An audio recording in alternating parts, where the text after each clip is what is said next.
সুপ্রভাত, আবার চলে এলাম সকলের সামনে আমাদের রান্নাঘরে।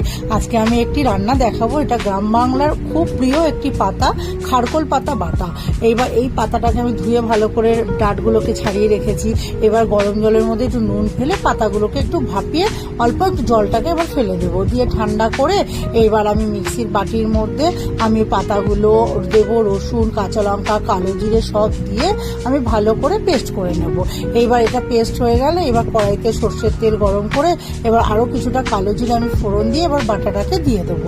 এবার বাটাটাকে দিয়ে নাড়িয়ে চাড়িয়ে এবার পরিমাণ মতো নুন, একটু হলুদ, স্বাদ মতো একটু চিনি দিয়ে বেশ করে কষাবো। এবার যখন নাড়তে নাড়তে যখন শুকনো হয়ে আসবে তখন পাতিলেবুর রস টিপে দিয়ে ভালো করে নাড়িয়ে চাড়িয়ে নামিয়ে নেব।